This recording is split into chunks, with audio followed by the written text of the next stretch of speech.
Hi. Hi, everyone. Again. Hi, everyone. Yeah, I'm Ryan. I'm Josh. And you're watching Human Intelligence News. Today we're having more of a long form. Yeah, a non-formal, long-form discussion. We're covering some of the topics that we went over in our news segment today. Right. Specifically, climate behaviors and some of the problems that we're seeing here, both locally and globally. No, don't go running off because we're talking about climate. We're making this local. This is a local thing. So yeah, here and we would like to present both sides of this argument. So locally, here we go. Here's a fact for the people out there. When we started looking at the local weather this year, we had 3 months that were 2 degrees lower than the average temperature. That's November, March, and August. They were actually colder than normal.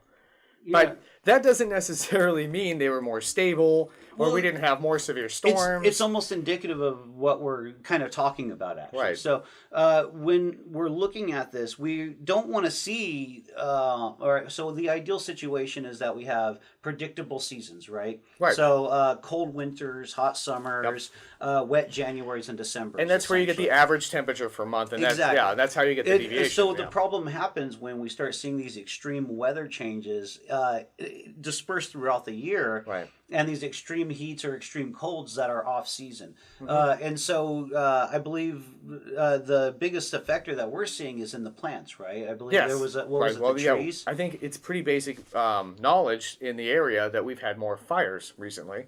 And when we were having the fires out in Big Bear Lake Arrowhead, it was because of all those dried out pine trees that were dying. Because in addition to being adversely affected by the drought that had been going on for 7 years, they had been just infested with these bark beetles. So, I mean, it was a double whammy. So the trees were just dead and just basically kindling. So it's been a problem in the area ever since. And that's, wouldn't you say, a sign of long-term change in the climate? Well, all right, so I can see that the long-term change affecting those trees, right. But more locally, I think. So for me... Our local climate. Yes, for me, it's hard to say one versus another because you're talking about the bark beetles are already affecting this area 10 years ago. Sure. Like, we've already had those in that area for quite a while. But the heavy weather, the harsh weather, doesn't do any favors to the trees in being able to resist that over a long period of time. Absolutely. So there is definitely a risk of more easily spreading these things. And then locally, what we see in our trees is that these several years that we had of dry seasons actually did damage to the trees in such a way that the infrastructure of the tree isn't being built up year after year. It's actually damaging the tree on a year-by-year basis. Right. And so when the rain or the season does produce a lot of weather, it's overall weaker. It's overall weaker. And so what we're seeing in Riverside is all these trees just falling down randomly and breaking because they just don't have the infrastructure they would have had otherwise. And they're getting more extreme storms. Yeah. Right. I haven't seen a monsoon in Lake Arrowhead or Lake Elsinore. Yeah. But that was what was reported just a couple months ago. Yeah, and I believe we even had a tornado a few years back that tipped over a train trailer over in Moreno Valley. Right. Even. So we do see these more strange weather events happening more and more often here. And we're seeing effects to our wildlife, obviously, when we're talking about the trees. Yeah. And that becomes dangerous. I mean, I've been driving up and down the roads in Riverside and just seeing huge branches that could easily kill someone just falling out of nowhere. So we do see this. And then when we go on to a California scale, so then we're starting to talk about the Professor Allen's research, right? Yes, Professor. Yes, this is the guy who was saying... Yeah, he was the guy that this guy shown here, who's just dreaming of rain, isn't he? I think he's experimenting on himself in this picture. Actually, is what it is. That's what my best guess is. He's reporting that California is actually going to get more rain overall, average, but this is in relationship to more Northern California than Southern California. So he says that Southern California will still, in this research that we're discussing, he's basically pointing out that Southern California is probably going to experience the high drought levels and the high heat. But as you travel up north, because of the warmer waters that are coming in, we're actually going to end up experiencing more El Nino-like events on a more regular basis. By what year was it? I believe is it 2030? He's projecting pretty far into the future, like 2030, 2050, somewhere around there. I think that's one of the. We'll check that out. Yeah, but so he's saying that basically the average is going to be going up. Yeah, but it's going to be going in more severe spurts. Like there's going to be a higher standard deviation where you're going to have a big storm come in, dump a bunch of water that isn't necessarily going to be good for the plants in our, and agriculture is a big deal to California. And if you can't harness that water or keep it out, then it becomes a devastating force, right? Like what we see that happens back east regularly. Yep. So basically what we're talking about is essentially Northern California having these extreme weather events that right now they don't have. I mean, they have rainfall, but they don't have warm weather, regular rainfall, that sort of behavior climate. It's a totally, it's a shift in their climate behavior, basically. Yeah, absolutely. They're going to get more erratic rain. So, it's going to be drought-like during the hot months, except for the times where it's going to be a downpour. Where how useful is that to agriculture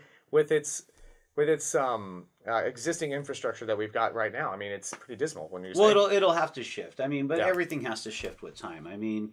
When you're talking about economies and the climate and the geological positioning, all you can do is make decisions based on time, we were talking about Robert Allen. We didn't mention that he's actually a UCR alumnus. This is right. Yeah. No, he's a professor there. Yeah, he's an assistant professor, associate professor. Well, he's a professor that got a paper published, right? Yeah, and we actually are quoting the Press Enterprise. Thank you, Press Enterprise. Thank you, Press Enterprise. Thank you, all local news, all reporting. It's the only way we know anything at this point. So, all right. What was next? Do we have anything else? So we wanted to extend this logic out to the world. So California, funny story. Hurricanes are an America thing. They don't actually call them hurricanes anywhere else. It's like calling something a pound. Like this weighs like a pound, or instead of kilogram or whatever. Our storms are hurricanes, which leads me to actually mention to keep this on a local level. California got hit by a hurricane. Nearly. Well, yeah, actually, it wasn't real. So what it is if you go to NOAA, thank you for having a website, NOAA, but the headline on one of the articles said, hurricane struck San Diego in 1800 something.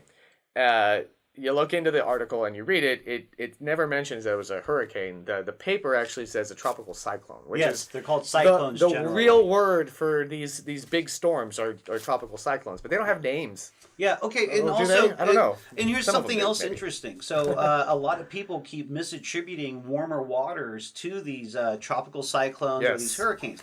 And this becomes a non-starter for many arguments. This is from Professor Emanuel from MIT. Okay, so specifically, this is where we're getting this data from. Is Professor Emanuel from MIT. So we started a conversation about this, and which kind of led to today this episode is this because of global warming. This storm it caused Hurricane blank, right? So that was something that you read on the headlines. Everyone's had it. So in casual conversation, I think the more specific argument that they try saying is that the ocean temperatures warming up are feeding energy into these storms, and this is why we see more severe storms. Yeah. When you scratch the surface, it goes a little deeper to that level. Yeah, so that's the headline starts real inflammatory.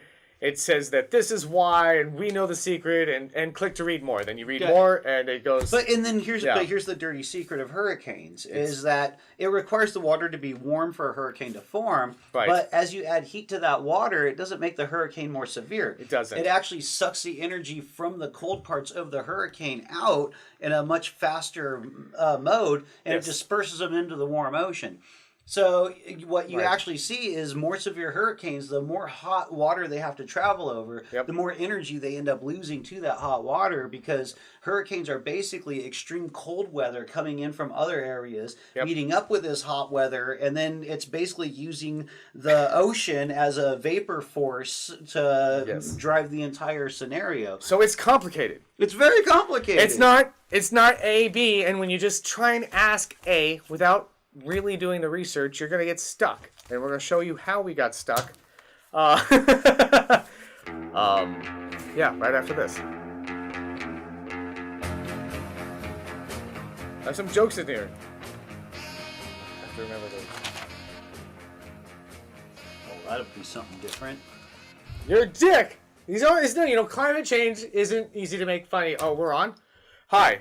Everyone, we're back. Hi, I'm Josh. I'm Ryan. You're watching Human Intelligence News, and we're still talking a little bit on climate and its effect on now. If it is changing, because some people... No, just kidding. Everyone kind of agrees. I think that is the one thing we one thing kind of agree after on. research. We do know there's some changes that go on. It's what actually causes these global changes, which I think is right? more important that we take a moment to say, the disagreements and the agreements aren't necessarily as important once you get to the fact that I think everyone is seeing on the planet right now is that we have more storms and they're bigger, and the planet is in general warming up. You could look at arguments like this chart that you could see from the left, or from scientists that have done these pontifications, and then you can see these charts from the like the American Heritage Foundation that says it's nothing. So here's the I guess the scientific that doesn't matter. The scientific argument that would be considered global warming denying, I guess. Yeah. Let's call it that, because that's what the old key phrase was that would cause a lot of these arguments was global warming. Global warming. The problem is, if you look at the globe on a large enough scale,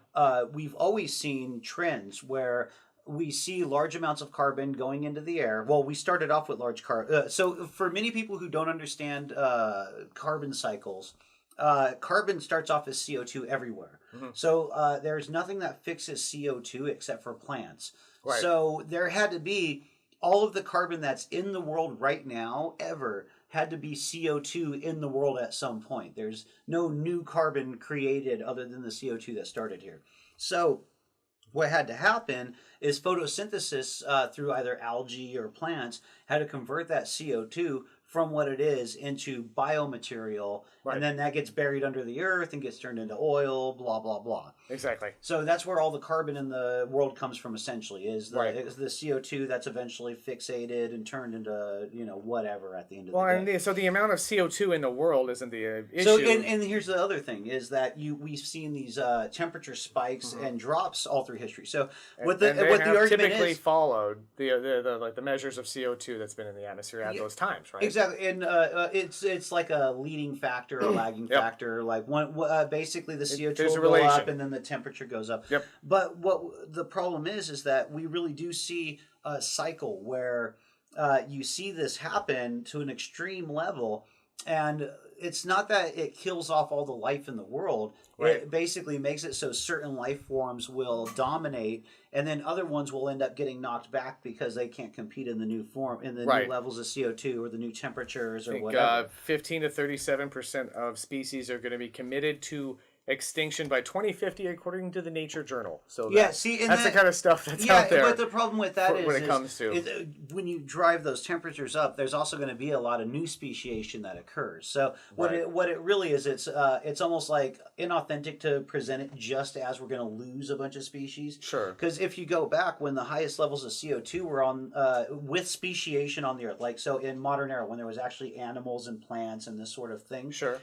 There was actually quite a lot of life when there was high levels of CO2 and high temperatures. I mean, look at the dinosaurs. They existed in extreme high CO2. We're not arguing whether or not life can live.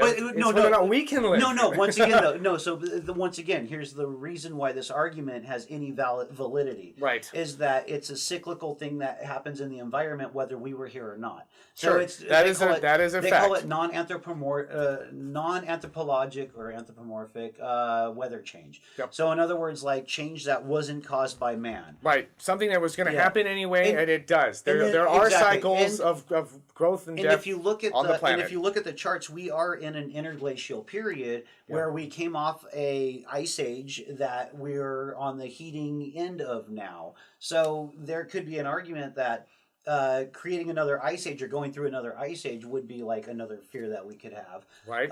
Because of the lack of stability. We don't know what parts of the globe might go ice age. Yeah, well, and this is where the argument starts to not be able to pass the straight face test, is that we still ultimately have the same problem. Mm-hmm. We're still contributing to the world heating up slightly faster, even if it was going to heat up before.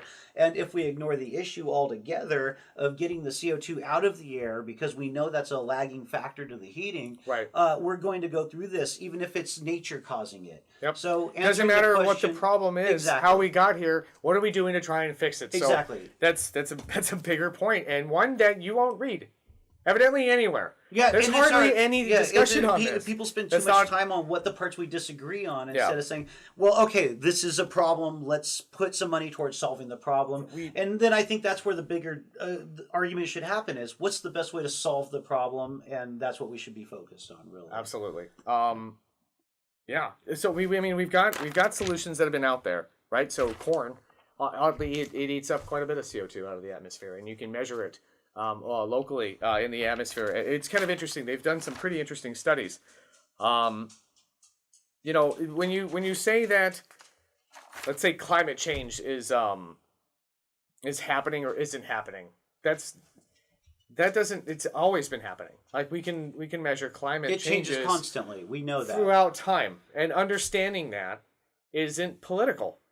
It's been something that Noah's done. Noah actually. Check this out. We get all of our climate, and I hate to cut you off, but I really want to get this point. Noah actually was considered so important in reporting the weather, even during wartime. It would still tell like the citizens of countries that we were at war with the basic weather, because it's understanding the entire planet, and it was a nonpartisan thing. Noah's Ark joke there. Right. In Noah's day, if you ignored the guy who was saying that the weather is changing in an extreme way, you are going to suffer. He's the guy building the boat. He was the first weather change person who was like, global climate change, and it is no, it's not. And it is Noah. Noah is the one with a hockey stick. Noah is the one that is building the boat. Yeah, he built saying, the ark, "Hey guys, everyone get on the boat. We've been telling you basically what's going to happen in the weather for like 150 years, and now we're the bad guy." So once again, it goes back to like it goes when you start sensationalizing arguments and trying to make them government-based answers or answers that throw a lot of money at not the solution. Just throwing money anywhere is pretty basic. I mean, it's something to attack or to scrutinize, right? Well, exactly. Because that's how we vote, is with our dollars. With our dollars, really. So and our guns. So this is where the important stuff is. And I think that's about all we can say on this. And I think we've covered this from both sides kind of fairly, I hope. Right. Hey, if you think that we didn't do very good, feel free to use our video and criticize us and make your own. I'd be happy to hear your points. There was lots of stuff we didn't get to, so come at me, bro. I'm not paid at all. This is not paid for. So if you want to call me a shill, then you're throwing shade at basically every scientific journal that I have access to on the internet, buddy. And I'm not talking some think tank BS. I'm talking. We're using real PubMed articles here. PubMed. We cited. Well, if you want, we'll put our citations on here. We'll include a reference page with this. Yeah. Just so you all can argue against us if you like, or tell us how dumb we are. Reference page. We should do those. Page. That's exactly. That's a good idea. Yeah. All right. Thanks. Well, this was Human Intelligence News. I'm Josh. I'm Ryan. Thanks for watching. Thanks for watching our new commentary segment. Yeah, this was fun. Maybe we'll bring more of these if you like them. If not, we'll probably do it anyway. We'll still do them, but we might not really. Go screw. All right. Thanks. Thank you. Bye. Bye.